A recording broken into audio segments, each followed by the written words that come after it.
Good morning. Political science के सभी students का एक बार पुनः मैं हमारे महाविद्यालय श्रीमती मौरी देवी तापड़िया कन्या महाविद्यालय जसवंतगढ़ के इस यूट्यूब चैनल पर हार्दिक अभिनंदन एवं बहुत बहुत स्वागत करता हूं। और किसी भी स्टूडेंट ने अगर हमारे महाविद्यालय के इस यूट्यूब चैनल को सब्सक्राइब नहीं किया है तो सब्सक्राइब कर लो, ताकि यहां पर जो तीनों संकाय विज्ञान, वाणिज्य और कला की ऑनलाइन क्लासें होती है उनकी अपडेट आपको मिलती रहे और आप अपनी यूनिवर्सिटी जो एग्ज़ाम है इसकी प्रिपरेशन को अनवरत जारी रख सके।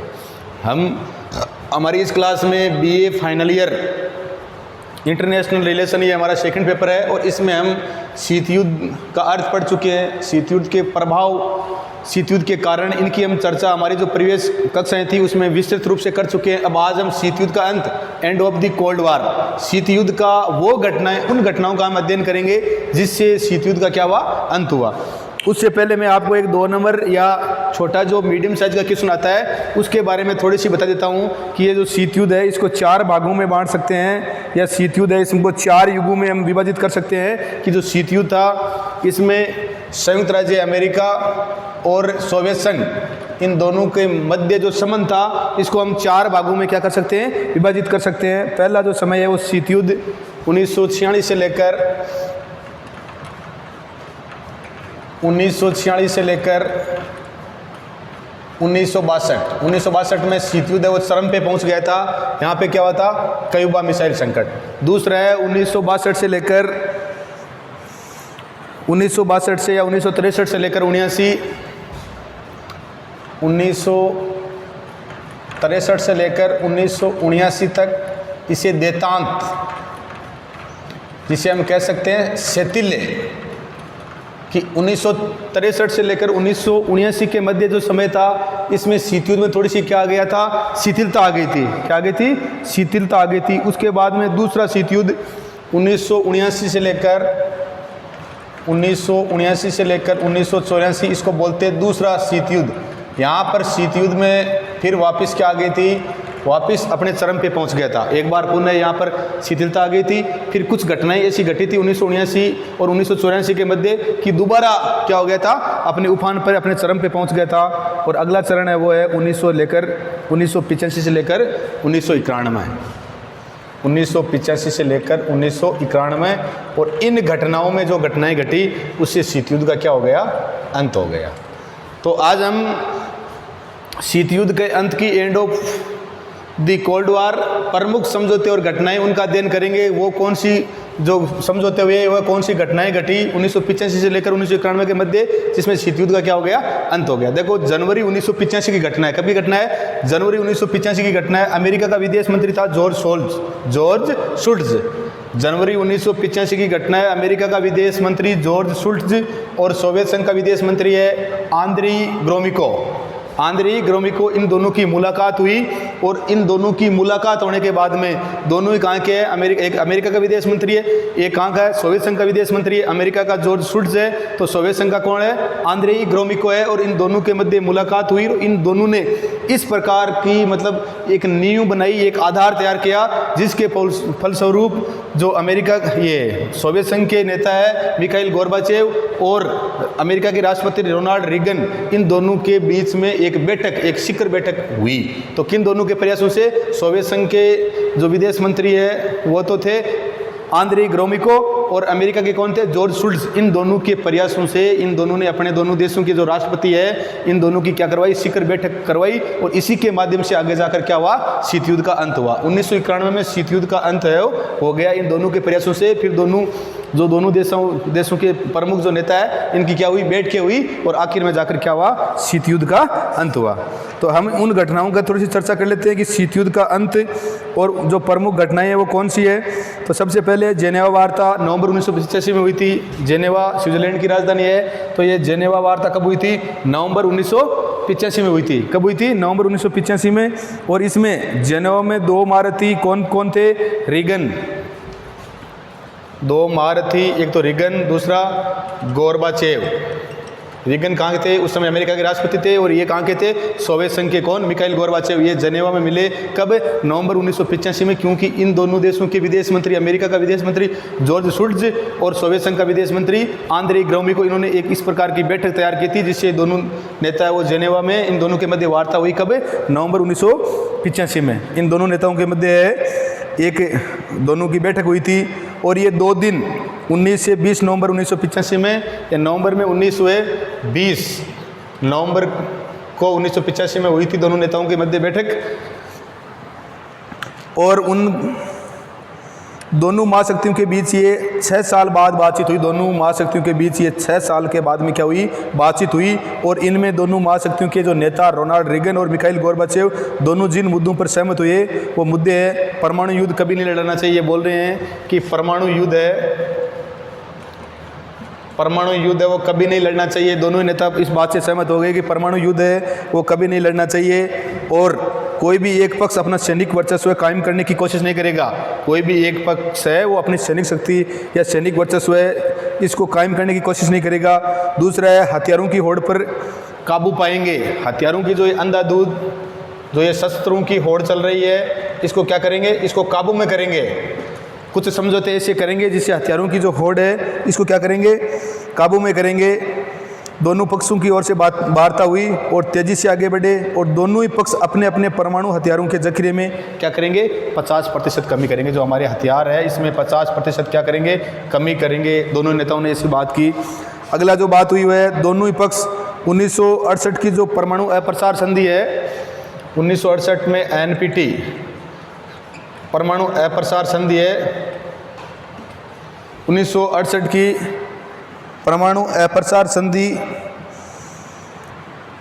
और अधिकाधिक देश परमाणु अप्रसार संधि है दोनों इस बात का पालन करेंगे और अधिकाधिक देश को इस पर क्या करवाएंगे, हस्ताक्षर करवाएंगे। परमाणु अप्रसार संधि है ये 1968 में हुई थी कि अब कोई भी परमाणु हथियार है इसका क्या नहीं करेगा, परमाणु हथियार का आविष्कार नहीं करेगा। उस समय 5 देशों के पास थे। सबसे पहले अमेरिका 1945, फिर सोवियत संघ 1949, ब्रिटेन 1952, फ्रांस सहित 1959 और उसके बाद चाइना। इन 5 देशों के पास क्या थे, परमाणु हथियार थे।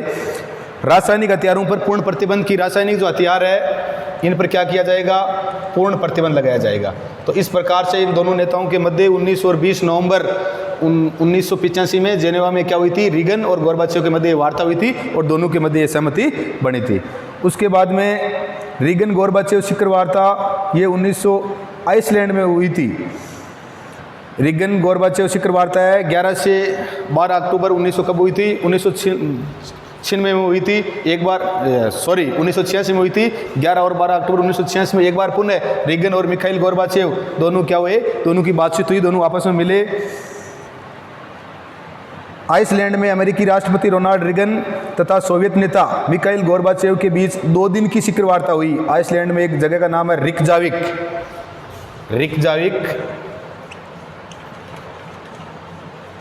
आइसलैंड में एक स्थान है उसका नाम है और इस पर दोनों नेता 11 और 12 अक्टूबर 1986 को एक बार पुनः क्या हुई, इनकी बातचीत हुई या मीटिंग हुई, शिखर बैठक हुई।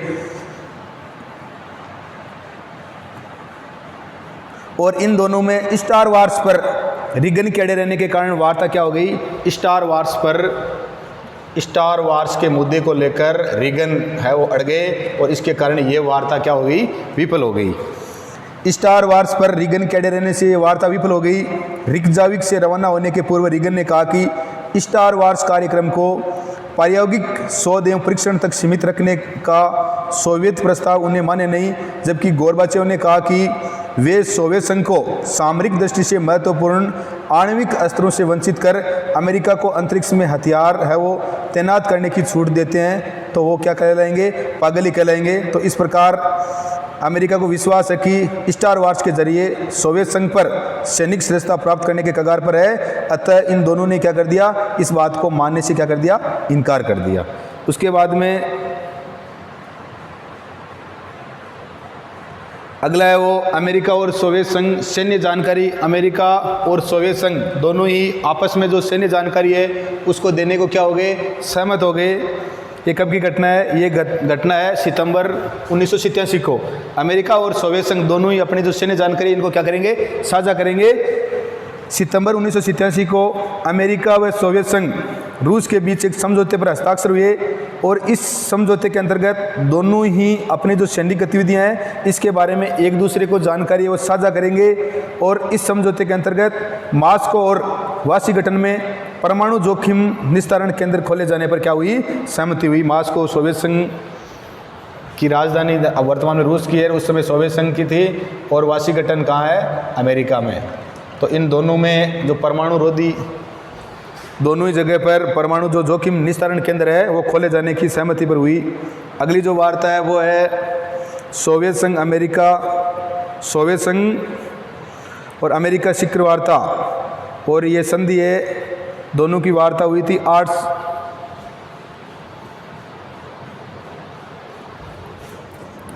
INF संधि हुई। और इस INF संधि ये कब हुई थी, ये INF संधि है वो 8 से 10 दिसंबर 1987 में, 8 से 10 दिसंबर 1987 में हुई थी INF संधि। और इसमें सोवियत संघ के नेता मिखाइल गोर्बाचेव, अमेरिकी राष्ट्रपति रिगन के बीच 8 से 10 सितंबर 1987 में वार्ता हुई, और ये तीसरी शिखर वार्ता थी। कौन सी वार्ता थी ये दोनों ही नेताओं के मध्य या दोनों देशों के मध्य, महाशक्तियों के मध्य तीसरी शिखर वार्ता थी। और दोनों नेताओं ने 9 दिसंबर 1987 को एक ऐतिहासिक संधि पर हस्ताक्षर किए। इसे INF संधि कहते हैं। संधि का मूल पाठ है, इसे INF संधि कहते हैं। और संधि में दोनों देश मध्यम व कम दूरी के जो प्रेक्षापास्त्र है उनको क्या करने के लिए, नष्ट करने के लिए सहमत हो गए। जो INF की संधि है इसमें दोनों ही देश मध्यम व जो कम दूरी के प्रेक्षापास्त्र है, हथियार है, उनको क्या करने के लिए, नष्ट होने के लिए इस INF संधि के तहत दोनों ही क्या हो गए, सहमत हो गए। और इस संधि से कुल मिलाकर 1139 परमाणु हथियार क्या करने की, नष्ट किए जाने की। इस संधि के तहत 1139 जो परमाणु हथियार है इसको नष्ट किए जाने की क्या हुई, संधि पर हस्ताक्षर हुई। कौन सी संधि, INF की संधि दोनों देशों के नेताओं के मध्य हुई 8 से 10 दिसंबर 1987 को। तीसरी शिखर वार्ता हुई थी, और इसमें जो ये मध्यम और कम दूरी के जो हथियार है, प्रेक्षेपास्त्र है, इसको क्या किया गया, नष्ट किया गया। और इस संधि के तहत 1139 जो परमाणु हथियार है वो क्या हुए, नष्ट हुए। संधि के अनुसार सोवियत संघ और इन दोनों ने अपने जो ये हथियार है इनको क्या किया, नष्ट किया। और ये INF संधि ऐतिहासिक संधि है, ये एक महत्वपूर्ण एवं अद्भुत विकास है, विश्व शांति की दिशा में एक रचनात्मक कदम है। और इसका महत्व इस प्रकार है, इसमें ये महाशक्तियों के संबंध में क्या है, रचनात्मक सुधार है, क्योंकि दोनों ही देशों ने विश्व शांति के लिए क्या दिया, अपना योगदान दिया। तो इसे हम क्या मानेंगे, इनको रचनात्मक जो सुधार है कह सकते हैं। ये महाशक्तियों के संबंध में रचनात्मक सुधार का प्रतीक है। दोनों महाशक्तियों के युद्ध को रोकने का दृढ़ संकल्प है। दोनों ही देखा कि दोनों ही महाशक्तियां हैं वो क्या करना चाह रही है, युद्ध को रोकने के लिए दृढ़ संकल्प है। किस समझौते के तहत, INF समझौते के तहत, क्योंकि दोनों ही ने अपने जो मध्यम और कम दूरी के जो प्रेक्षापास्त्र है 1139 इनको नष्ट करने का क्या लिया था, संकल्प लिया था। तो इसकी वजह से युद्ध रोकने के लिए दोनों ही महाशक्तियां दृढ़ संकल्प है। ये निरशस्त्रीकरण संबंधी पहला क्या है, समझौता है। इसे ऐसे लगा कि वास्तव में विश्व में जो ये शस्त्रीकरण की होड़ थी ये क्या हो जाएगी, अब खत्म हो जाएगी। तो ये निरशस्त्रीकरण संबंधी पहला समझौता है, और ये परमाणु निरशस्त्रीकरण की ओर क्या है, पहला कदम है। और इससे दोनों ही देशों ने जो सबसे बड़ी रुकावट थी उसको क्या किया था, दूर किया था। तो हमारी इस क्लास में आज हमने शीत युद्ध का अंत और शीत युद्ध के अंत में वो प्रमुख समझौते और घटनाएं हैं जिनका अध्ययन किया, जिससे क्या हुआ, शीत युद्ध का अंत हुआ। और मैं आशा करता हूं कि आपके समझ में आया होगा। नोट्स बना लेना, तैयारी है वो जारी रखना, क्योंकि आपकी एग्ज़ाम है वो कभी भी हो सकती है। और वीडियो को लाइक, शेयर और सब्सक्राइब कर देना। जय हिंद, जय भारत।